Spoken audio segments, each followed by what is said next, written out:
Waalaikumsalam Waalaikumsalam warahmatullahi warahmatullahi wabarakatuh. wabarakatuh. Kita selamat kembali ke pembelajaran daring hari ini. Di tempat duduk siap gerak, berdoa mulai. Doa selesai. Baik, terima kasih. Nah, di sini saya akan menghadir satu persatu yang sudah gabung di unit hari ini. Saya absen. Abdi hadir. Hadir. Oke. Terus Baru. Hadir, Pak. Baru hadir. Baru hadir. Terus Danang. Hadir, Pak. Terus Sabrina. Hadir Sabrina. Hadir. Ya. Terima kasih. Hasifa hadir. Hadir. Baik, terima kasih. Ini absensinya saya kira ada yang tidak hadir. Enggak apa-apa, yang penting sudah 90% itu sudah hadir. Baik, untuk materi ini nanti saya share ya untuk itu PowerPoint-nya. Tolong nanti yang lain menyimak. Baik, hari ini kita ke pertemuan ketiga. Link modulnya nanti saya taruh di Classroom. Sudah saya taruh, sudah saya share. Nanti bisa di-download. Nah, itu untuk link modulnya. Di sini materinya, untuk Classroom-nya ada materi aja di materi untuk perancangan bulan ini. Nanti bisa di-download. Kita review untuk pertemuan kemarin. Pertemuan kedua. Bahwa pertemuan kedua kemarin kita bahas tentang apa itu enkapsulasi WAN. Nah, di situ kan ada definisinya, ada OSI 7 layer. Terus ada nanti frame HDLC dan frame point to point itu apa. Nah, kita review sebentar saja tentang materi kemarin. Mungkin untuk Hasifa, untuk review materinya bisa dibaca. Review pertemuan kedua, definisi enkapsulasi WAN. Enkapsulasi merupakan suatu proses yang membuat suatu jenis paket data jaringan menjadi jenis data lainnya. Enkapsulasi terjadi ketika sebuah protokol yang berada pada lapisan yang lebih rendah menerima data dari protokol yang berada di lapisan yang lebih tinggi dan meletakkan data yang dipahami oleh protokol tersebut. Jadi enkapsulasi WAN itu kalau di layar OSI itu tampilan seperti yang ada di gambar ini. Jadi proses langkah pengiriman datanya itu mulai dari komputer, terus nanti ada aplikasi, turun ke presentasi, sampai ke physical layer. Untuk motivasi belajarnya, Imam atau Danang? Salah satu dibaca. Tujuan utama dari pendidikan adalah mengubah kegelapan menjadi sebuah cahaya. Inilah motivasi untuk belajar hari ini, bahwa tujuan utama dari pendidikan atau pembelajaran itu adalah mengubah kegelapan menjadi sebuah cahaya. Tujuan yang harus kalian capai bahwa untuk materi merancang WAN ini nanti ada 8 tujuan. Nah, untuk membacanya tolong Hasifa dibaca apa tujuan materi hari ini. Tujuan pembelajaran 1. Melalui diskusi peserta didik mampu mengidentifikasikan kebutuhan jaringan WAN dengan benar. 2. Melalui diskusi peserta didik mampu menjelaskan kebutuhan jaringan WAN dengan benar. Nah, materi pertama itu adalah apa saja sih kebutuhan perangkat WAN. Pastinya dalam sebuah jaringan itu pasti ada perangkat. Kalau perangkat itu pasti berupa hardware. Meskipun nanti di situ ada software juga, tetapi yang paling penting itu hardware-nya itu apa saja harus kalian pahami. Nah, di situ saya jelaskan ada 11 perangkat yang umumnya itu yang ada di jaringan WAN. Meskipun ada perangkat lainnya yang tidak ada di sini yang tidak saya sebutkan, tapi yang intinya yang perangkat paling penting itu ada 11 ini. Karena inti dari materi ini, pembelajaran ini adalah bagaimana merancang sebuah jaringan menggunakan model statik dan dinamik ini. Ya, yang mana pengertiannya seperti ini ada. Silakan Danang dibaca, apa itu static routingnya? Static routing dan dynamic routing. Routing statik, jika routing yang digunakan adalah statis, maka konfigurasinya harus dilakukan secara manual. Nah, untuk static routing itu sendiri itu untuk jaringan skala kecil. Sambil contoh untuk misal dari antar kota, Ngawi ke Madiun. Nah, itu jaringan skala kecil. Dia itu bisa menggunakan routing statiknya. Yang routing dinamis, Hasifah dibaca. Apa itu pengertian dari routing dinamis? Router dinamis adalah routing yang dilakukan oleh router dengan cara membuat jalur komunikasi data secara otomatis sesuai dengan pengaturan yang dibuat. Nah, itulah routing dinamis. Itu lawan dari routing statik. Kalau statik tadi kan itu konfigurasinya secara manual.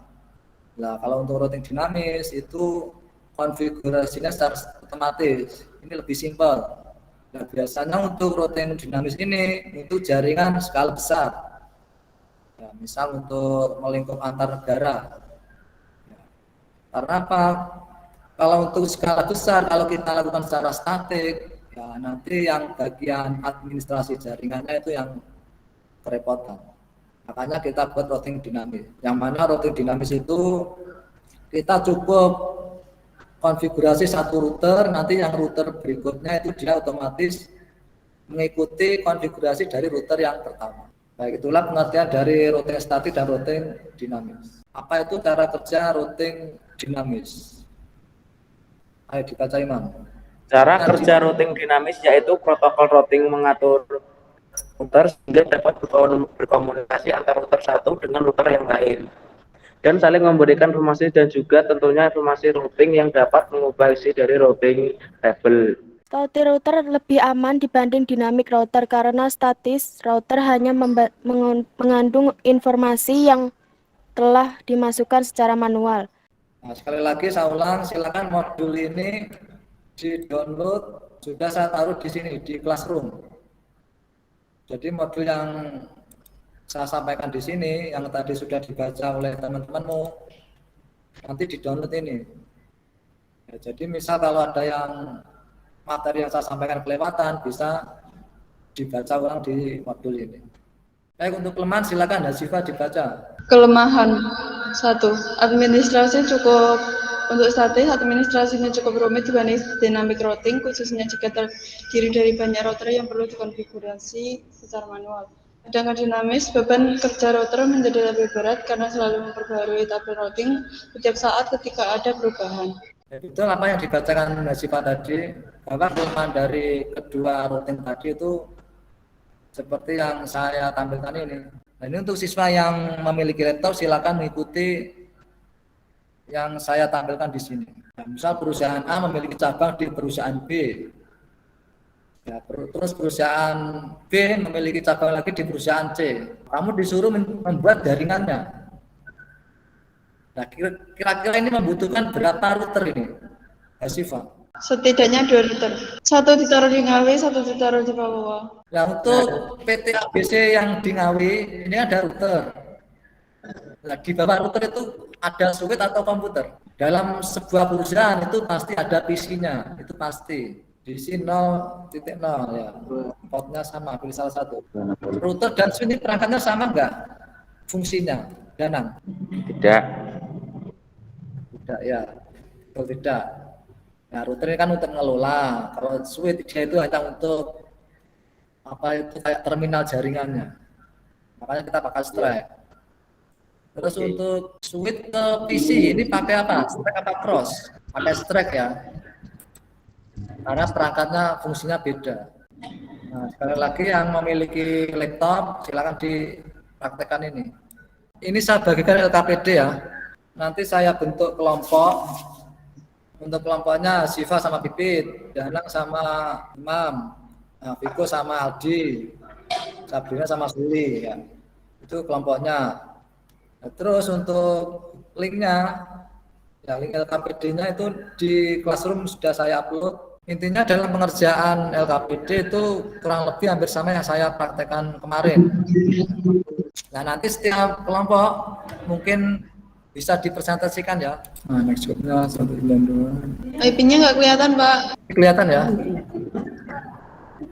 Kelihatan. Pak. Itu sama yang kemarin, Pak. Iya, sama yang kemarin yang dipraktekkan itu loh. Atau ini saja kamu share hasil kerjamu Mbak Siva.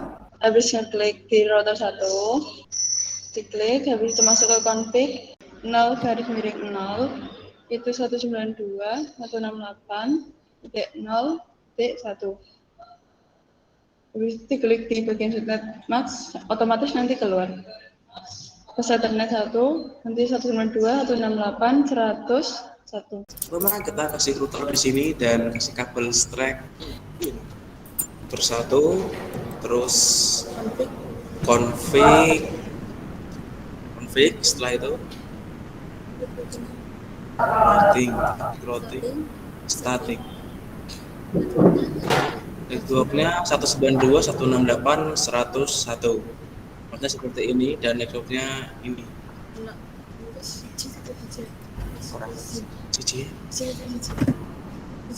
Postesnya di ini. Silakan diakses di CBT SMK PGRI Langawi ya. Silakan dikerjakan untuk postesnya. Kalian buka HP kalian ya. Untuk username passwordnya kita pakai yang ini. Ini ada di baru. Ini untuk user loginnya kalian masukkan ya. Terus kalian kerjakan yang ada di postes. Silakan dikerjakan. Nanti di sini kelihatan siapa yang sudah mengerjakan dan siapa yang belum. Bisa untuk postesnya yang sudah mengerjakan siapa saja di sini ada. Nah itulah hasil postes. Sekarang kesimpulan. Untuk kesimpulan silakan Imam dibaca Imam. Routing statik. Kesimpulan, routing statik. Jika routing yang digunakan adalah statis, maka konfigurasi harus dilakukan secara manual. Maka akan sangat membuang waktu administrator jaringan untuk melakukan update table routing. Karena itu, routing statis hanya mungkin dilakukan untuk jaringan skala kecil. Itulah kesimpulan yang kita simpulkan bersama-sama bahwa apa itu definisi dari routing statik yang sudah dibacakan Imam tadi, kesimpulan seperti itu. Dan routing dinamis juga yang sudah dibacakan Imam tadi. Bahwa kesimpulannya itu ya routing statik itu konfigurasinya secara manual, kalau routing dinamis itu secara otomatis. Nanti untuk review materi selanjutnya, nanti kita akan bahas jaringan nirkabel. Ya. Apa itu jaringan nirkabel? Ya. Nanti untuk pengertiannya atau modulnya bisa dicek di sini juga untuk jaringan nirkabelnya. Baiklah, untuk mengakhiri ini nanti tolong ketua kelas pimpin doa. Siva silakan pimpin doa. Kita akhiri hari ini. Di tempat duduk siap gerak. Berdoa mulai.